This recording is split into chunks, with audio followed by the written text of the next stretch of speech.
సువార్త ప్రకటించని ఎడల నాకు గాక సహాయము చేయునుగాక.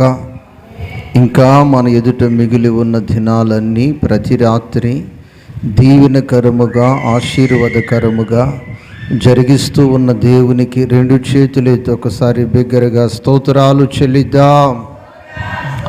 స్తోత్రం స్తోత్రం స్తోత్రం స్తోత్రం స్తోత్రం.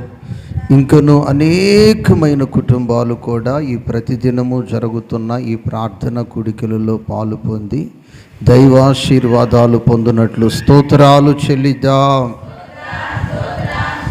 స్తోత్రం స్తోత్రం స్తోత్రం స్తోత్రం స్తోత్రం. ఏది ఏమైనా 19, 20 తారీఖులలో 2 దినాలు కూడా ఈ ప్రాంతానికి ఆశీర్వాదకరముగా, సంఘానికి దీవెనకరముగా ఈ సువార్త సునాద సభలను జరిగిస్తున్న దేవునికి స్తోత్రాలు చెల్లిద్దాం. స్తోత్రం స్తోత్రం స్తోత్రం స్తోత్రం స్తోత్రం. హల్లెలూయా. ప్రియ దేవుని బిడ్డలారా, ఈ పూట ఒక ప్రాముఖ్యమైన సందేశము ప్రభు మనతో మాట్లాడటానికి సిద్ధముగా ఉన్నారు. మరి అపోస్తుల కార్యాలు 9 అధ్యాయము 31 వాక్యాన్ని మనము ధ్యానం చేసుకుందాం. అపోస్తుల కార్యాలు 1 అధ్యాయము 9 అధ్యాయం 31 వాక్యాన్ని మనము ధ్యానం చేసుకుందాం.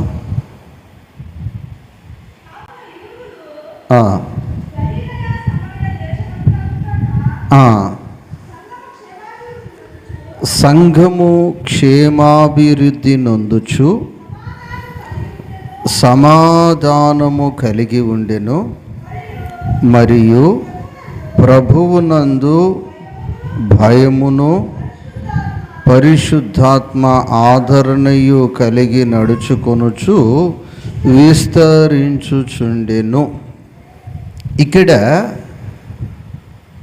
ఈ సంఘము విస్తరించిపోతూ ఉంది. క్రమము లేకుండా విస్తరించట్లేదు. దైవ భయముతో ఈ సంఘము విస్తరిస్తూ ఉంది. క్షేమాభివృద్ధి నొందుతూ విస్తరిస్తూ ఉంది. ప్రభువునందు భయభక్తును పరిశుద్ధతయు ఆదరణ కలిగి నడుచుకొనుచు విస్తరిస్తూ ఉంది. ఈ సంఘము విస్తరించటానికి గల ప్రాముఖ్యమైన కారణము ప్రారంభంలో మీరు చదివారు. కావున అంటే ఒక వ్యక్తి ఈ సంఘములో చేర్చబడ్డాడు. దేవునికి స్తోత్రం, హల్లెలూయా. ఈ వ్యక్తి ఈ సంఘములో చేర్చబడిన తరువాత ఆ వ్యక్తి ద్వారా ఆ సంఘము విస్తరించిపోతూ ఉంది. ఆ వ్యక్తి ద్వారా ఆ సంఘము దీవెనకరముగా మార్చబడింది. ఈ పూట నీ ద్వారా నీ ఉన్న సంఘానికి దీవెనకరముగా ఉందా? నీ ద్వారా సంఘ విస్తరణ కలుగుతుందా? నీ ద్వారా అనేక ఆత్మలు సంఘములోనికి రావటానికి ఒక నిచ్చెన వలె నీవున్నావా? ఒక వంతెన వలె నీవున్నావా? లేక వారికి ఒక నది వలె అడ్డుగా ఉన్నావా? లేక ఒక అడ్డుగోడగా నీ జీవితం ఉందా అన్న విషయాలు ఈరోజు మనము కొద్ది నిమిషాలు ధ్యానం చేసుకుందాం. ఈ వ్యక్తి పేరు 2 పేర్లు కలిగి ఉన్నాడు. ఈ వ్యక్తి ఎన్ని పేర్లు కలిగి ఉన్నారమ్మా? 2 పేర్లు కలిగి ఉన్నారు. చాలామందికి 2 పేర్లు ఉంటాయి. ఆ వ్యక్తి ఎదురుగా ఉన్నప్పుడు, అక్క నీ అంత మంచివారు లేరు, అమ్మా నీ అంత మంచివారు లేరు అని చెప్తారు. ఆ వ్యక్తి అటువైపు వెళ్ళిపోయిన తర్వాత ఆ మంచి వ్యక్తి చెడ్డ వ్యక్తి అయిపోతుంది. అంటే ఒక వ్యక్తికే మంచి పేరు, మంచిది అన్న ఒక పేరు ఉంటుంది, ఆ రెండవ పేరు చెడ్డది అన్న పేరు ఉంటుంది. అయితే ఒకప్పుడు అందరము చెడ్డవారం అయి ఉండొచ్చు, కానీ యేసు రక్తము కడిగిన తర్వాత నీవు మంచి వ్యక్తిగా మార్చబడాలి, మంచి పేరు నువ్వు కలిగి ఉండాలి. అయితే ఈ వ్యక్తికి మొదటి పేరు సౌలు. చెప్పండి అమ్మ, అందరూ నోరు తెరిచి ఏం పేరు? గట్టిగా, సౌలు. అయితే ఈ సంఘము విస్తరించబడటానికి బలమైన కారణం ఏమిటంటే, పౌలుగా ఈ వ్యక్తి మార్చబడ్డాడు. పౌలుగా ఈ వ్యక్తి మార్చబడినందున ప్రియ దేవుని బిడ్డ, సంఘము విస్తరించబడుతూ ఉంది, సంఘము అభివృద్ధి చెందుతూ ఉంది, సంఘము నానాటికి దేశమంతటా విస్తరించిపోతుంది. దీనికి గల కారణము ఈ వ్యక్తి పౌలుగా మార్చబడ్డాడు. అయితే ఈ వ్యక్తితో దేవుడు చెప్పాడు, దేవుడు చెప్పినట్లు ఈ వ్యక్తి చేస్తూ ఉన్నాడంటే దేవుని మాట వినే స్వభావములో ఈ వ్యక్తి ఉన్నాడు. దేవుడు ఈ వ్యక్తిని దర్శించాడు. దేవుడు ఈ వ్యక్తికి దర్శించినప్పుడు ఈ వ్యక్తి కనుదృష్టిని కోల్పోయాడు. గుర్రం మీద పరుగున స్పీడులో వెళ్ళే వ్యక్తి నేలకు ఖర్చుకుని పోయాడు. ఎవరు నువ్వు అని వ్యక్తి చాలా రోషముతో, కోపముతో, కక్షతో అడిగితే ప్రభు చెప్పాడు, నీవు హింసించుచున్న యేసుని అని చెప్పాడు. దేవునికి స్తోత్రం. చెప్పిన తర్వాత యేసుక్రీస్తు ప్రభువారు ఈ పౌలుతో చెప్పిన మాట 6 వాక్యాన్ని మీరు చదువుతారు. ఇప్పుడు అపోస్తుల కార్యాలు 9 అధ్యాయము 6 వచనాన్ని మీరు చదువుతారు. లేచి పట్టణములోనికి వెళ్ళుము, అక్కడ నీవు ఏమి చేయవలెనో అది నీకు తెలపబడునని అతనితో చెప్పెను. అయితే ఈ వ్యక్తి జీవితంలో నువ్వు నాకు మేలు చేస్తేనే వస్తానని కానీ, నీవు నా జీవితంలో గొప్ప కార్యము చేస్తేనే వస్తానని కానీ ఈ మాటలు లేకుండా దేవుని మాట వింటూ ఉన్నాడు. ఒకప్పుడు దేవునికి విరోధముగా ప్రవర్తించిన వ్యక్తి, సంఘాన్ని హింసించిన వ్యక్తి, అపోస్తులను చంపటములో ఈ వ్యక్తి కూడా సహకరించిన వ్యక్తి. అయితే ఇప్పుడు ఈ వ్యక్తి దేవుని మాట వింటున్నాడు. ఎవరి మాట వింటున్నారు? దేవుని మాట వింటున్నారు. మరి నీ జీవితంలో ఈ పూట నీవు దేవుని మాట నువ్వు విని ఎడల, ఇప్పుడు నీ జీవితము పూర్తిగా మారిపోయిన ఎడల నీ ద్వారా నీ కుటుంబం ఆశీర్వాదకరముగా ఉంటుంది, నీ ద్వారా సంఘము ఆశీర్వాదకరముగా ఉంటుంది. ఒకప్పుడు ఈ వ్యక్తి సంఘాన్ని హింసించిన వ్యక్తి, సంఘానికి హాని చేసిన వ్యక్తి, సేవను ఆటంకపరిచిన వ్యక్తి, సేవకు అడ్డురాయిగా నిలబడిన వ్యక్తి ఇప్పుడు ఈ సంఘానికి క్షేమాభివృద్ధికరముగా ఈ వ్యక్తి ఉన్నాడు, ప్రయోజనకరముగా ఉన్నాడు, దీవెనకరముగా ఉన్నాడు, ఆశీర్వాదకరముగా ఈ వ్యక్తి ఉన్నారు. ఈ వ్యక్తి స్టోరీ, ఈ వ్యక్తి బ్రతుకు, ఈ వ్యక్తి జీవితం అపోస్తుల కార్యాలు 8 వాక్యాన్ని మీరు ఒక్కసారి చదివితే బిగ్గరగా మీకు అర్థమవుతుంది. ఆ కాలమందు 8 అధ్యాయం 1 నుంచి అపోస్తుల కార్యాలు. ఆ కాలమందు యెరూషలేములో సంఘమునకు గొప్ప హింస కలిగినందున అపోస్తులు తప్ప అందరూ యూదయ సమరయ దేశములయందు చెదిరిపోయిరి. భక్తి గల మనుషులు స్తెఫను సమాధి చేసి అతనిని గూర్చి బహుగా ప్రలాపించిరి. ఆ స్తెఫను చనిపోవటానికి కూడా ఈ వ్యక్తి కారణముగా సమ్మతించి నిలబడ్డాడు. అయితే సౌలు ఇంటింటా జొచ్చి 3 వాక్యాన్ని చదవాలి. సౌలైతే ఇంటింటా జొచ్చి పురుషులను స్త్రీలను ఈడ్చుకొని పోయి చెరసాలలో వేయించి సంఘమును పాడు చేయుచుండెను. ఈ వ్యక్తి సంఘమును పాడు చేసే వ్యక్తి. ఈ వ్యక్తి సంఘానికి చాలా హానికరుడు. ఈ వ్యక్తి ద్వారా సంఘాన్ని వదిలి, యెరూషలేమును వదిలి యూదయ సమరయ దేశాలకు, దూర ప్రాంతాలకు ప్రజలు వెళ్ళిపోవలసి వచ్చింది. ఎందుకనంటే ఈ వ్యక్తి ద్వారా సంఘమునకు హింస కలుగుచున్నది. నా ప్రియ తల్లి, నా ప్రియ సహోదరి, నా ప్రియ సహోదరుడా, ఇదే వ్యక్తిలో మార్పు వచ్చింది. ఇదే వ్యక్తి దేవుని మాట వినుట ప్రారంభించాడు. ఇదే వ్యక్తి దేవుని మాట ఎప్పుడైతే విన్నాడో, ఇప్పుడు ఈ వ్యక్తి సౌలు మరుగు చేయబడ్డాడు, పౌలు ఎలుగులోనికి వచ్చాడు. ఈ పౌలు ద్వారా సంఘము క్షేమాభివృద్ధి నొందుతూ ఉంది. ఈరోజు నీ జీవితంలో ఒకప్పుడు లోకములో ఉన్నావు, ఒకప్పుడు యేసుక్రీస్తుని దూషించిన వ్యక్తివి కావచ్చు, సంఘమును ఇష్టము లేని వ్యక్తిగా నీవు ప్రవర్తించవచ్చు. అయితే ఇప్పుడు నీవు సంఘములోనికి వచ్చావు. సంఘములోనికి వచ్చిన నీవు దేవుని మాట వినాలి. చెప్పండి తల్లి, ఎవరి మాట వినాలి? దేవుని మాట వినాలి. ఈ దేవుని మాటను వినుట ద్వారా ఎంతో ఆశీర్వాదాలు నీకున్నాయమ్మా. ఎంతో దీవెన నీ జీవితంలో నీ కొరకు దాగి ఉంది. ఎప్పుడు అంటే దేవుని మాట నీవు వినినప్పుడు. చెప్పండి, ఇప్పుడు దేవుని మాట నీవు వినినప్పుడు నీ జీవితంలో సాతాను ఏదైనా నిన్ను చేయనిస్తుంది, కానీ దేవుని మాట మాత్రము వినొద్దు అని చెప్తుంది. ఆ మాట ఎన్నట్లు నటించు అని చెప్తుంది. ఆ మాటను నిర్లక్ష్యముగా ఉండు అని చెప్తుంది.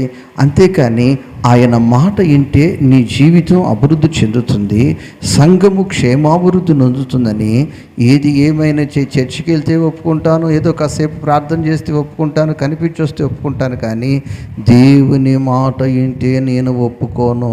నువ్వు దేవుని మాట వింటే నువ్వు అభివృద్ధి చెందుతావు, నీ ద్వారా సంఘము అభివృద్ధి చెందుద్ది. అమ్మో నేను సహించలేను అంటాడు సాతాను. దేవుని వాక్యాన్ని కొన్ని విషయాలు ఈ రాత్రి మనము ధ్యానం చేసుకుందాం. ఇర్మియా ప్రవచన గ్రంథము 6 అధ్యాయము 10 వాక్యాన్ని చదువుకుందాం. ఇర్మియా ప్రవచన గ్రంథము 6 అధ్యాయము 10 వచనాన్ని చదువుకుందాం.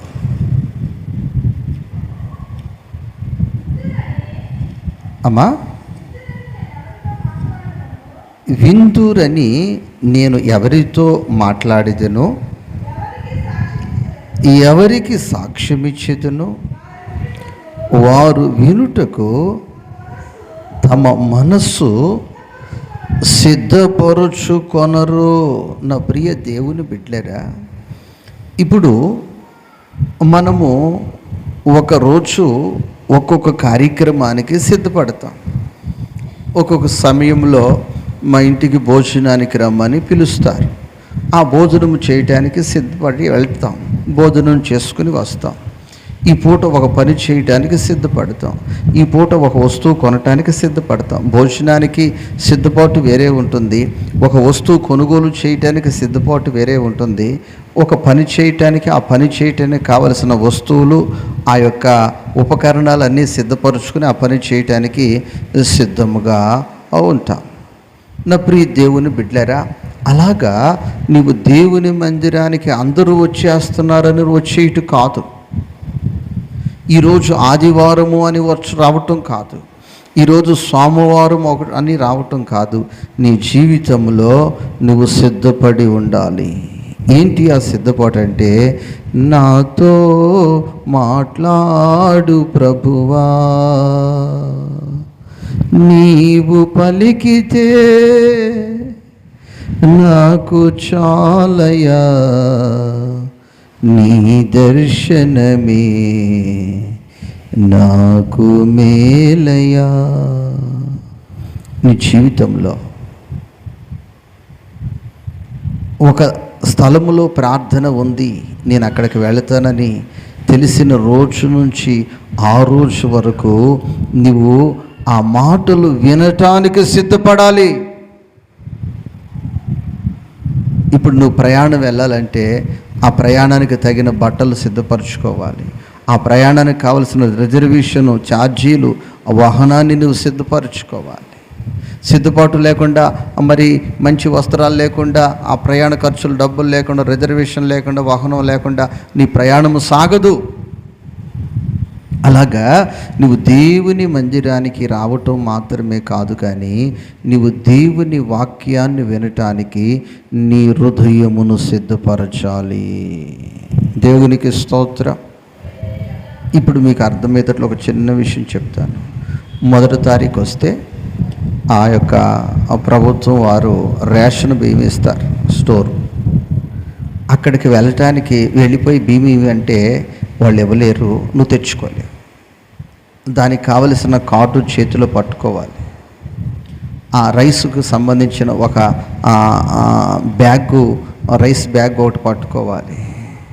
దాన్ని మూత కడతానికి ఒక తాడు పెట్టుకోవాలి. అవి ఎక్కువైతే తీసుకురావడానికి ఒక బైక్, ఒక సైకిల్, ఒక ఆటో ఏర్పాటు చేసుకోవాలి. అది రైస్ తెచ్చుకోవటానికి సిద్ధపడి వెళ్ళిన వ్యక్తి.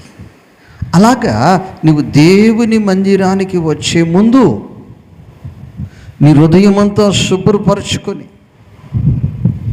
అయ్యా నీవు నాతో మాట్లాడాలి, ఎందుకంటే నీవు మాట్లాడితే నేను బ్రతుకుతాను, నీ మాట నాకు బలమునిస్తుంది, నీ మాట నాకు ఆరోగ్యాన్ని ఇస్తుంది, నీ మాట నాకు ఆదరణ కలగచేస్తుంది అని నీ జీవితంలో సిద్ధపడి నీవు దేవుని మందిరానికి రావాలి.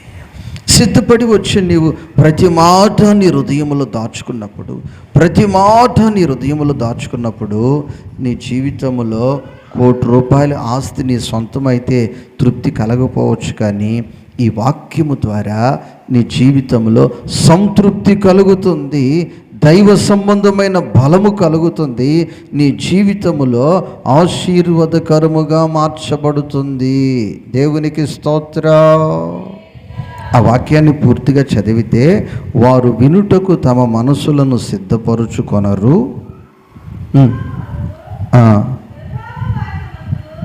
గనుక వినకపోయిరి. ఆ మాట మరలా చదవమా. వారు మనసు సిద్ధపరుచుకొనరు, గనుక వినలేకపోయిరి. ఇప్పుడు ఆదివారం ఆరాధన జరుగుతుంది. సోమవారం ఏదైనా ఒక ప్రార్థన కూడికలో నేను అడుగుతాను, అమ్మ ఆదివారం ఆరాధనలో వాక్యం అంటే ఒక్కరన్నా చెప్పగలుగుతారంటే అసలు ఒక్కరు కూడా చెప్పరు. సోమవారం వాక్యం వింటారు, అక్కడ భోజనం చేసుకుని వెళతారు. మరల ఆదివారం వచ్చిన తర్వాత, అమ్మ సోమవారం పలాని గృహము దగ్గర కృతజ్ఞత ప్రార్థన కూడిక జరిగింది, మనందరము ఆ ప్రార్థన కూడికలో పాలు పొందాము, అక్కడ మీరు విన్న వాక్యం ఏమిటి అంటే ఒక్కరన్నా చెప్తారంటే ఒక్కరు చెప్పరు. కానీ వాళ్ళు ఏం పెట్టింది చెప్పమంటే వివరంగా చెప్తారు. సాంబారు పెట్టారు, దాంట్లో ఉప్పు లేదు, బిర్యానీ పెట్టారు, దాంట్లో ముక్క లేదు. ఆమె ఏం లేదు, సాంబార్లో ఉప్పు లేదు, బిర్యానీలో ముక్క లేదు. మొన్న ఒక ఆమె చెప్తుంది, ఆమెకు పార్సిల్ కట్టలేదట, పెట్టారు కానీ ఏం చేయలేదమ్మా. ఆ పార్సిల్ వాళ్ళు ఏం చెప్తున్నారంటే, వాళ్ళని అడిగితే, అయ్యా మేము పార్సిల్ సర్వీస్ పెట్టలేదు, ఓన్లీ వచ్చిన వాళ్ళకేదో ప్రేమ విందు పెట్టామని వాళ్ళు మాట్లాడుతున్నారు. దేవునికి స్తోత్రం, హల్లెలూయా. రుచిగా ఉంది పాస్టర్ గారు, అందుకే రేపు ఉదయానికి మధ్యాహ్నం వరకు కూడా ఇంటికాడ పిల్ల చెల్ల వంట చేయకుండా ఇబ్బంది లేకుండా ఉంటుందని అడిగితే వాళ్ళు పెట్టలేదు నాకు అని బాధపడతారు. నా ప్రియ దేవుని బిడ్డరు, ఆమె బాధ అది. ఇంతకీ అమ్మా పూట దేవుని వాక్యం మీరు విన్నారు కదా, వాళ్ళు పెద్ద బాక్సులు పెట్టే వరకు ఒప్పుకోలేదు కదా, గట్టిగా వాక్యం చెప్పమన్నారు, చెప్పాం కదా అంటే, మా హృదయాలను వాక్యం వినటానికి మేము సిద్ధపరుచుకొని రాలేదు. వాక్యం వినటానికి మరి ఎందుకు వచ్చామమ్మంటే, భోజనం బాగా తయారు చేస్తున్నారని మాకు ముందు ఇన్ఫర్మేషన్ ఉంది, తినటానికి సిద్ధపడి వచ్చాం. దేవునికి స్తోత్రం, హల్లెలూయా, హల్లెలూయా. లేదు లేదు లేదు, నీ జీవితంలో ఒక ప్రార్థనా కూటానికి బయలుదేరుతున్నావంటే నీ హృదయాన్ని వినటానికి సిద్ధపరుచుకోవాలి. ఆమేన్. నీ హృదయాన్ని వినటానికి సిద్ధపరచుకోవాలి. మొన్న ఒక సహోదరుడు బాధపడుతున్నాడు, నాకు ఒక్క 10 నిమిషాలు కూడా అవకాశం ఇస్తారనుకున్నానంటే ఇవ్వలేదు. మొన్న ఒక సహోదరి బాధపడేసింది. ఏంటంటే ఆమెకి పాట ఇవ్వలేదట. ఏమివ్వలేదు అంటే దేవుని వాక్యం ఏం చెప్తుందంటే, మీరు వాక్యం వినటానికి సిద్ధపడి రండి. ఆమె ఎందుకు వచ్చిందంటే వాక్యం వినటానికి రాలేదు, పాట పాడటానికి సిద్ధపడి వచ్చిందట. ఏం పాడటానికమ్మా? పాట పాడటానికి సిద్ధపడి వస్తే ఆ రోజు పాటకి ఆమెకు సమయం దొరకకపోతే ఎంతో బాధ, వేదన, సేవకుల మీద కోపము, కక్ష. ఏంటమ్మంటే, నేను పాట పాడటానికి సిద్ధపడి వస్తే ఏమివ్వలేదు, పాట ఇవ్వలేదు. నా ప్రియ దేవుని బిడ్డ, కానీ ఇక్కడ దేవుని వాక్యం ఈ పూట నాతో, నీతో, మనతో మాట్లాడుచు ఉన్న మాట, వారు వినుటకు తమ హృదయములను సిద్ధపరుచుకొనరు గనుక వినకపోయిరి. ఇదిగో వారు యెహోవా వాక్యమందు సంతోషము లేనివారై దాన్ని తృణీకరించురు. నా ప్రియ దేవుని బిడ్డలారా, నీవు క్రైస్తవునిగా ఉన్నావు, క్రైస్తవురాలుగానే సమాజంలో నీకు సాక్ష్యం ఉంది. కానీ ఇక్కడ ఆత్మ సంబంధమైన సంతృప్తిగా నీవు లేవు, ఆశీర్వాదకరముగా నీవు లేవు, సంఘానికి దీవెనకరముగా లేవు, నీ కుటుంబానికి నీవు ప్రయోజనకరముగా లేవు. దీనంతటికి ఒకే ఒక కారణం ఏమిటంటే, మీ హృదయాలను వాక్యము వినటానికి సిద్ధపరుచుకోండి. మీ హృదయాలను ఏమి వినటానికమ్మా? ముసలమ్మ ముచ్చట్లు కాదు, లోక సంబంధమైన వార్తలు కాదు, ఒక కుటుంబానికి సంబంధించినవి కాదు, లేక భార్య భర్తలకు సంబంధించినవి కాదు, లేక ఒకరి యొక్క పర్సనల్ విషయాలు వినటానికి నువ్వు సిద్ధపడటం కాదు. దేవుని వాక్యమును వినుటకు నీ జీవితములో నువ్వు సిద్ధపడినప్పుడు అది నీ జీవితములో ఎంతో మేలు కలగచేస్తుంది. యేసయ్య మాట జీవపు ఊట, పరముకు నడిపించు బాట. ఆ మాట కత్తివలే ఖండించును, సుత్తివలే సరిచేయును. ఈ మాట నీ జీవితంలో సుత్తి వలె నిన్ను సరిచేస్తుంది. ఇప్పుడు ఈ మందిర నిర్మాణం కట్టడానికి పెద్ద పెద్ద రాళ్ళు, 4 ఎత్తటానికి కష్టమైన రాళ్ళు తీసుకొచ్చాం. నలుగురు మోయలేక లేపి ట్రాక్టర్లో వేసుకొని ఇక్కడ తీసుకొచ్చి లిఫ్ట్ లేపేసి, మరి ఆ రాయిని ఈ గోడలోనికి ఏ విధముగా అమర్చాము అంటే, సుత్తి అమర్చింది దానిని.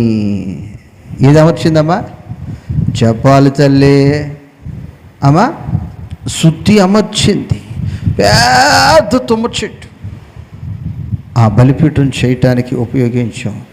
దానిని ఏమి అలా సిద్ధపరిచిందంటే, ఆ కత్తి, ఆ యొక్క రంపము, ఆ యొక్క ఉలి. నీ జీవితంలో ఒక మొద్దురాయిగా నీవు ఉండొచ్చు, నీ జీవితంలో ఒక ముళ్ళ చెట్టుగా నీవు ఉండొచ్చు. నా దేవుని వాక్యము నిన్ను ఆయన సంఘములో, నీ కుటుంబములో ప్రయోజనకరమైన వ్యక్తిగా నేను చేస్తుంది. కూడా చప్పట్లో హల్లెలూయా. ఒకప్పుడు నీవు కొండరాయి అయి ఉండొచ్చు, ఒకప్పుడు నువ్వు ముళ్ళ వృక్షానివి చెట్టు అయి ఉండొచ్చు. కానీ నా దేవుని మాట నీ హృదయంలోనికి వస్తే, ఆ దేవుని మాట కత్తివలే ఏం చేస్తుంది? నిన్ను ఖండించును, సుత్తివలే సరిచేయును. చాలామంది అన్నారు, ఎంత పెద్ద రాళ్లతో చర్చి అలా కడతారు అని. మాకు ఒక మేస్త్రి ఉన్నారు, ఆ మేస్త్రి చేతిలో ఏముంది? సుత్తి ఉంది. ఆ మేస్త్రి చేతిలో ఏముందమ్మా? సుత్తి ఉంది.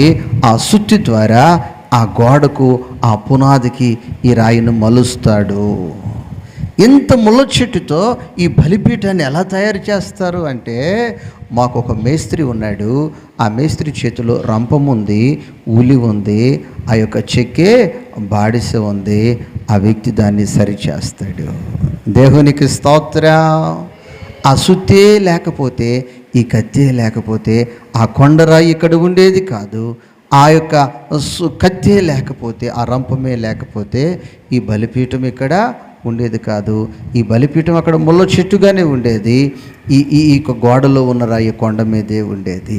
దానిని ఒక ప్రయోజనకరముగా, దాన్ని ఒక విలువైన వ్యక్తిగా, విలువైన ఉపకరణముగా చేసింది ఆ సుత్తి, ఆ కత్తి. అలాగా ఆయన మాట నీ జీవితంలో ఒకప్పుడు నిష్ప్రయోజనకరమైన వ్యక్తిగా ఉండొచ్చు, సంఘాన్ని హింసించే వ్యక్తిగా ఉండొచ్చు. ఇదిగో నీ జీవితంలో అంతులేని అవధులు లేని పరుగులు పెడుతూ తిరుగుతున్న వ్యక్తివై ఉండొచ్చు. నా దేవుని మాట నీ హృదయములోనికి నువ్వు చేర్చుకున్నప్పుడు నీ జీవితాన్ని ఆశీర్వాదకరముగా, నీ జీవితాన్ని దీవెనకరముగా, నీ జీవితాన్ని ప్రయోజనకరముగా ఈ యొక్క మాట చేస్తుంది. అందుకే ఈ పూట నా దేవుని వాక్యం చెప్తుంది, నా దేవుని వాక్యాన్ని నీ హృదయములోనికి స్వీకరించమా, నీ హృదయములోనికి ఆహ్వానించమా, నీ మాట వింటాను. పౌలు చాలా తెలివైనవాడు, పౌలు చాలా ఆస్తి కలిగినవాడు, పౌలు గొప్ప గొప్ప నాయకులతో సంబంధాలు, అనుబంధాలు కలిగినవాడు. కానీ దేవుని దర్శనము పొందిన తర్వాత ఏ విషయములో కూడా నాకు తెలుసు ప్రభువా అనుకోకుండా దేవుని మాట వింటూ ఉన్నాడు. దేవునికి స్తోత్రం. ఏం చేస్తున్నాడమ్మా? నువ్వు లేచి పట్టణంలోనికి వెళ్ళు. కను దృష్టి లేదు. నేను ఎలా పోను? నువ్వు కళ్ళు ఇస్తేనే నేను పోతాను, నువ్వు నన్ను ఆశీర్వదిస్తేనే నేను పోతాను, నువ్వు నాకు బంకమట్టి పట్టుకున్న బంగారం చేస్తేనే పోతాను అనలేదు. ఒక వ్యక్తి కన్నులు లేకుండా పట్టణంలోనికి ప్రభు వెళ్ళమంటే ఎలా వెళ్ళాలి? చాలా శ్రమ పడుతూ వెళుతున్నాడు, చాలా కష్టపడుతూ ఏంటి పౌలంటే, నా దేవుని కొరకు నేను వెళ్తాను, ఆయన మాట కొరకు నేను వెళ్తాను, ఆయన మాటకు నేను కట్టబడి ఉంటాను. ఈరోజు నీ జీవితంలో ఆయన మాట కొరకు కట్టబడే అనుభవాలు, ఆయన మాట ప్రకారం నడిచే అనుభవాలు నీ జీవితంలో కలిగి ఉంటే నువ్వు చాలా ధన్యుడివు. ఆ అనుభవాలు లేకుండా ఉంటే తృప్తి లేని జీవితము. ఏ జీవితము? తృప్తి లేని జీవితము నీ జీవితం అయిపోతుంది. ఇర్మియా ప్రవచన గ్రంథము 13వ అధ్యాయము 17 వాక్యాన్ని చదువుకుంటాం. 13వ అధ్యాయము 17 వాక్యం.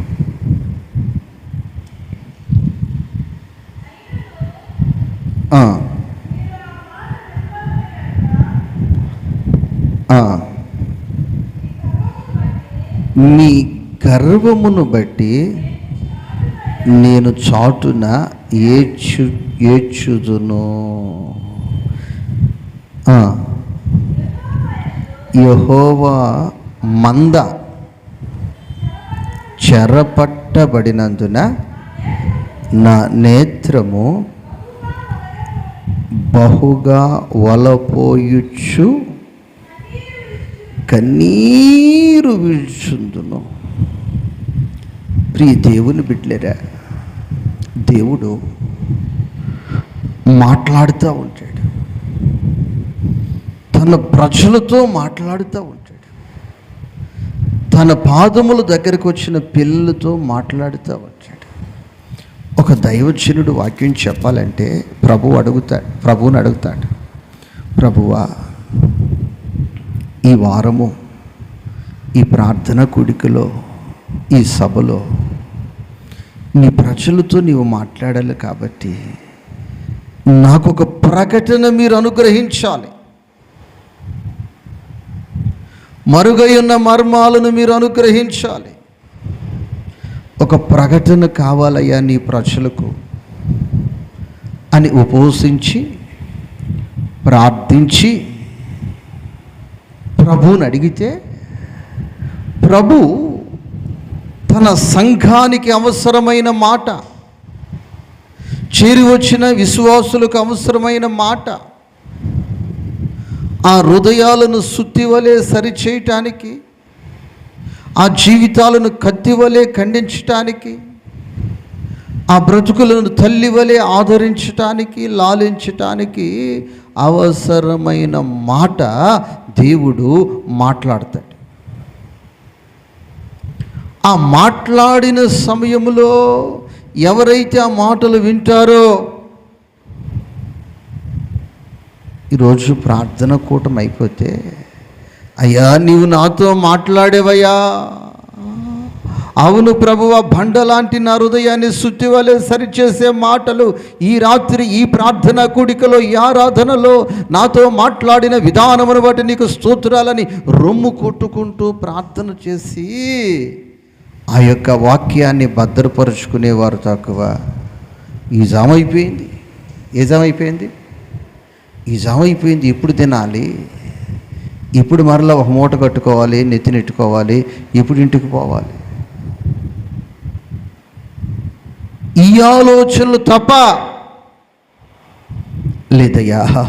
నీవు నాతో మాట్లాడావు, ఆదరణ కల వర్తమానాన్ని మాట్లాడావు, కత్తి వలె ఖండించే వర్తమానము నాకు అవసరము కాబట్టి, సుత్తి వలె కొండలాంటి బండలాంటి హృదయాన్ని సరిచేసే మాట అవసరం కాబట్టి నీవు నాతో మాట్లాడావని ఆ మాటను విలువగా, ఆ మాటను ప్రేమగా ఎవరైతే స్వీకరిస్తారో వారిని బట్టి నా దేవుడు సంతోషిస్తాడు. దేవునికి స్తోత్రం, హల్లెలూయా. అలా కాకుండా విననల్లక, వాక్యాన్ని లెక్క చేయక, వాక్యాన్ని అంగీకరించక, వాక్యాన్ని పట్టించుకోకుండా ఏదో వచ్చాములే పోయాములే అని పోయిన వారి గురించి నా దేవుడు ఏం చేస్తాడమ్మా? ఏడ్చుదును. ఆ మాట ఒక్కసారి చదవాలమ్మా. ఆ మాట అందరూ టిక్ చేసుకోండమ్మా. అయినను మీరు నా మాట విననొల్లని ఎడల మీ గర్వమును బట్టి, గర్వము ఈ గర్వమును గురించి బైబిల్లో స్పష్టముగా నీట్గా రాయబడిన మాట. నాశనానికి ముందు, దేనికి ముందమ్మా? నాశనానికి ముందు ఏమి నడుచును? గర్వము నడుచును. ఈరోజు ఎవరైనా గర్వముగా ప్రవర్తిస్తున్నారంటే నేను అర్థమైపోతుంది నాకు. ఏం అర్థమైపోతుందంటే వీళ్ళు నాశనము అవ్వబోతున్నారు. త్వరలో ఏమవ్వబోతున్నారు? నాశనమునకు నడిపించబడుతున్నారు. అందుకే వాళ్ళు మాటలో గర్వము, ప్రవర్తనలో గర్వము, చూపులో గర్వము, మనిషిలో గర్వము. నా ప్రియ దేవుని బిడ్డ, అలాంటి వారిగా నువ్వు ఉండక దేవుని మాట వినే వ్యక్తిగా. ఏ మాటమా? ఎవరి మాట? దేవుని మాట వినే వ్యక్తిగా ఉంటా. అయ్యా నీ మాట నేను వింటానయ్యా. ఒక భక్తుడు పాడుతున్నాడు, నీ మాట చాలయ్యా, నీ చూపు చాలయ్యా, నీవుంటే నాకు చాలు యేసయ్యా, నీ వెంటే నేను ఉంటా యేసయ్యా, నీ మాట నాకు చాలు. ఈ అనుభవంలో ఎవరైతే వస్తారో, ఈ అనుభవంలో ఎవరైతే ఉంటారో వారిని నా దేవుడు బహుగా ఆశీర్వదించబోతున్నాడు. ఎందుకనంటే వారు ఆయన మాటను కోరుకున్నారు. దేవునికి స్తోత్రం. నా ప్రియ దేవుని బిడ్డలారా, నేను కొందరిని గమనిస్తాను. దారిపోయే దానం ఏం చెప్పినా క్షుణ్ణ తప్పకుండా వాళ్ళు చేస్తూనే ఉంటారు. దేవుని వాక్యం మాత్రం వాళ్ళు వినరు. దేవుని వాక్యం మాత్రం వాళ్ళు వినరు. దేవునికి స్తోత్రం. ఈ మధ్యకాలంలో ఒకరు వచ్చి సరిగ్గా 12 గంటలకి నాకు ఫోన్ చేసి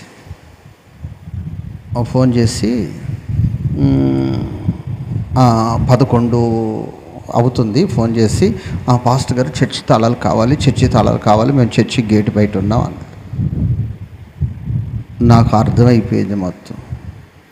మీరు నాకు 6 గంటలకు చెప్పినట్లయితే మీరు 5 మంది ఉన్నా 20 మంది ఉన్నా మీకు వేడిగా వాటర్ తాగటానికి, స్నానం చేయటానికి ఒక 5 రకాల భోజనాలు, కర్రీతో భోజనాలు చేయించేసి మీకు కావలసిన ఏర్పాట్లన్నీ నేను ముందు చేయించేసేవాడిని. మీకు 6 గంటలకు నాకు చెప్పలేదు. ఇప్పుడు 11 అయిపోయింది కదా, తాళాలు అక్కడ లేవు. ఆ తాళాలు ఉన్నవాళ్ళు చాలా దూరం ప్రయాణం వెళ్ళిపోయారని చెప్పి. దేవునికి స్తోత్రం. అంటే పలుమార్లు ఇక్కడికి పిలిచాను. సువార్త సునాద సభలు జరుగుతూ ఉన్నాయి. దైవసేనులు వస్తున్నారు, అనేక మంది దేవుని బిడ్డలు వస్తున్నారు. మీరును రండి, ఆశీర్వదించబడండి. మీరును రండి, ఆత్మలో అభివృద్ధి చెందండి అని చెప్తే, మాకు ప్రార్థన ఎందుకు, మేము అక్కడి దాకా రావాలా, అంత దూరం ఎవరు వస్తారో అన్నారు. ఏమన్నారమ్మా? అంత దూరం ఎవరు వస్తారన్నారు. మొన్న మాత్రం చెప్పారంట, మీరు ఏదైనా ఒక చర్చిలోకి వెళ్ళి నిద్ర చేస్తే మీకు మంచిదని. ఎందుకు వచ్చారమ్మా? చర్చిలోకి వెళ్ళి నిద్ర చేస్తే మంచిదని వచ్చారంట. ఎవరు చెప్పారు? దేవుని వాక్యం ఏమైనా ఉందా? నేను సేవకులు చెప్పారా? దారిపోయే దాని ఎవరో చెప్పారంట. వచ్చేసి పాస్టర్ అన్న మేము వచ్చేస్తున్నాం అంటే, అయ్యయ్యో మీరు ఒక 6 గంటలకు కానీ చెప్పినట్టయితే 6 కూరలతో భోజనాలు, వేడి నీళ్ళు, చన్నీళ్ళు అన్నీ ముందుగా ఏర్పాటు చేయించేసేవాడిని. ఇప్పుడు ఆ తాళం వేసుకున్న ఆ సంఘ పెద్దమ్మ ఎక్కడికో వెళ్ళిపోయిందని చెప్పి. దేవునికి స్తోత్రం, హల్లెలూయా. అయ్యో ఇప్పుడు ఎలా చేద్దాం, అసలు ఎలా చేద్దామని టెన్షన్ పడినట్టు, అన్నా అవునన్నా, మరి అవునన్నా అని. దేవునికి స్తోత్రం. మీరు దేవుని మాట చొప్పున వచ్చిన వారు కాదు. ఎవరి మాట చొప్పున? అమ్మా ఎవరి మాట చొప్పున? దేవుని దగ్గర ఎక్కడ రాయబడి ఉంది? ఆదివారం ఆరాధనకు రమ్మని రాయబడి ఉంది.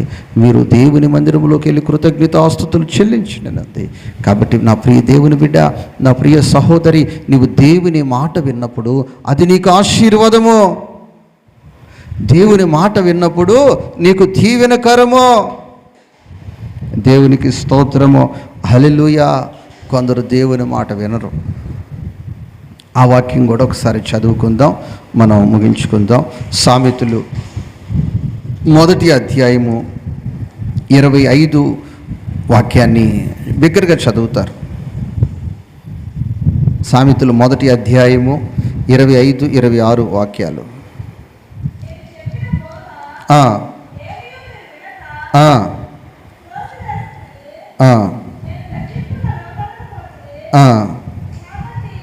బోధను చూస్తే త్రోసి వేసేశారు. నేను గద్దించినప్పుడు అసలు మీరు లోపడలేదు.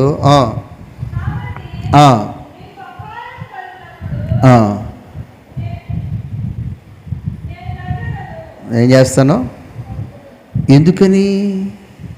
ఎందుకని అంటే మీరు బోధను త్రోసివేశారు. దేవుని వాక్యం మిమ్మల్ని గద్దించినప్పుడు మీరు సరిచేయబడలేదు కనుక అపాయము కలిగినప్పుడు నేనేం చేస్తానమ్మా? తర్వాత రాయబడి ఉన్న మాట, ప్రియ దేవుని బిడ్డలారా, 27 కింద భాగములో ఉంది, మీకు కష్టమును దుఃఖమును ప్రాప్తించినప్పుడు. కారణం ఏంటంటే ఆయన దినమెల్లా చేతులు చాపి పిలుస్తూ ఉన్నాడు. కోడి తన పిల్లలను పిలిచినట్లు పిలుస్తున్నాడు. పిలిచినప్పుడు ఆయన హస్తపు నీడలోనికి నీవు రాగలగాలి. పిలిచినప్పుడు ఆయన కనుచూపుల పరిధిలోనికి నీవు వచ్చినప్పుడు నీవు ధన్యుడవు, నీవు ధన్యురాలు. ప్రియ దేవుని బిడ్డలారా, మోషే గారు పరిచర్య చేస్తున్నారు. మోషే గారు చెప్తూ ఉన్నారు, అమ్మా ఐగుప్తుని విడిచిపెట్టాలి, పాలు తేనెలు ప్రవహించే దేశంలోనికి మనం పరుగెత్తుకుని వెళ్ళాలి అని చక్కటి విషయాలు చెప్తుంటే, రే ఏమరా నువ్వు మాకు చెప్పేది? మాకు దేవుడు తెలుసులే, దేవుడు చెప్తేనే మేము వింటాంలే, కావాలంటే ఆయన వచ్చి చెప్పమని వింటాం, అండ్ నువ్వు చెప్పేది మాకు అని ఇజ్రాయేలు ప్రజలు అంటున్నారు. ఆయన చూస్తూ ఉన్నాడు. చూస్తున్నాడమ్మా చెల్లి, చూస్తున్నాడక్క, నీ బ్రతుకు నా బ్రతుకు మన అందరి పరిస్థితులు ఆయన ఏం చేస్తున్నాడు? చూస్తూ ఉన్నాడు. అడుగుతాడక్క లెక్క, అడుగుతాడక్క నన్ను నిన్ను ఒకరోజు లెక్క, అడుగుతాడక్క, అడుగుతాడు. దేవునికి స్తోత్రం. నా ప్రియ దేవుని బిడ్డలేరా, ఇక దేవుడే బయలుదేరాడు. ఎందుకు దేవుడు బయలుదేరాడంటే, ఆ ఇజ్రాయేల్ ప్రజలు అంటున్నారు, మోషే నువ్వు చెప్తే మేము వినము, దేవుడు చెప్తేనే మేము వింటాం. చాలామందిలో ఒక మూర్ఖత్వం అన్నమాట. ఒక దైవజనుడు చెప్పాడు అంటే దేవుడు పంపాడు, దేవుడు చెప్పించాడు, దేవుడు పంపాడు, దేవుడు చెప్పించాడు అన్న ఆలోచన లేకోకుండా నువ్వు చెప్తే మేము వినేదేంటి, దేవుడు చెప్తేనే మేము వింటాం. దేవునికి స్తోత్రం. మీరు ఇప్పుడు చదువుతారు నిర్గమకాండము 20 అధ్యాయము 18 వాక్యము నుంచి ప్రారంభించి మీరు చదువుతారు, అర్థమవుతుంది. 18 నుంచి ప్రారంభించండి. నిర్గమకాండము. ప్రజలందరూ ఆ ఉరుములు, ఆ మెరుపులు, ఆ బోరధ్వనియు, ఆ పర్వత ధూపమును చూసి భయపడి తొలగి దూరముగా నిలిచి. ఇప్పుడు దేవుడు వచ్చాడు. దేవుడు ఎందుకంటే నా సేవకుని మాట వినట్లేదు, నేనే మాట్లాడాలి వీళ్ళతోనే వచ్చాడు.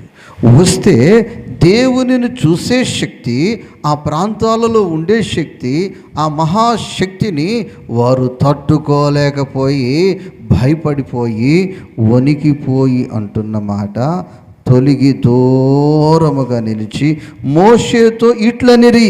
ఇప్పుడు 19 వాక్యాన్ని అందరూ కలిసి ప్రారంభిస్తారు. నీవు మాతో మాట్లాడుము, మేము విందుము.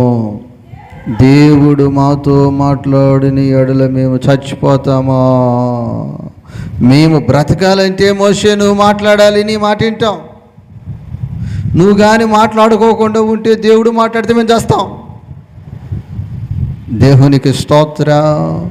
ఈరోజు సంఘాలలో కూడా దేవుడు వచ్చి చెప్తేనే మేము వింటాము, దేవుడు మాట్లాడితేనే మేము వింటాము, దైవజనులు మాట్లాడితే మేము లెక్క చేయము, మేము అంగీకరించము, మేము వినము, మేము లెక్క చేయము అనేవారు చాలామంది ఉన్నారు. సహోదరి సహోదరుడా, నువ్వు ఏ స్థలములో ఉండి మాటలు వింటున్నా ఈ మాట నీ కొరకే నా దేవుడు ఈ పూట నీతో మాట్లాడుతూ ఉన్నాడు. ఇజ్రాయేలు ప్రజలు ఆరితేరిన వారు, అన్ని రంగాల్లో సముద్రాన్ని దాటిన వారు, మన్నా తిన్నవారు, బండలో ఉన్న నీళ్లు త్రాగిన వారు, మేఘస్తంభము కింద నడిచిన వారు చెప్తున్న మాట, మోషే నువ్వు మాట్లాడయ్యా, ఆయన మాట్లాడితే మేము బ్రతకలేమయ్యా, నీవు మాట్లాడు మేము వింటాం. ఈ పూట ఇక్కడ బలిపీఠము నుంచి ప్రకటించబడుతున్న ప్రతి మాట ఇది దేవుని మాట. ఈ దేవుని మాట నువ్వు వింటే నువ్వెంతో ఆశీర్వాదకరముగా మార్చబడతావు, ఎంతో దీవెనకరంగా మార్చబడతావు. ఇదిగో పౌలును విజయోత్సవాలతో నా దేవుడు ఊరేగిస్తూ ఉన్నాడు. ప్రతి చోట సాక్షిగా ఊరేగిస్తున్నాడు, ఆశీర్వాదకరముగా ఊరేగిస్తున్నాడు. ఏంటి బాబు అంటే దేవుని మాట విన్నాడు.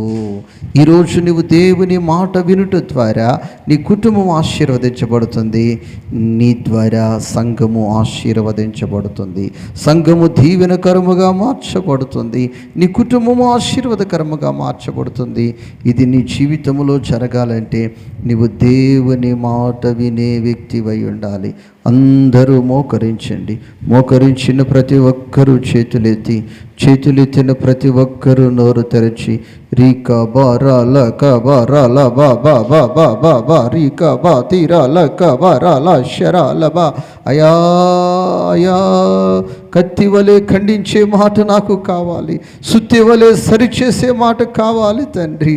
నాతో మాట్లాడయా రీకా బారాల కబారాల కబారాల బాబా బా. అయ్యా నా హృదయాన్ని సిద్ధపరచుకుంటాను, నీ మాట వినటానికి సిద్ధపరచుకుంటాను. గర్వపు మాటలు తొలి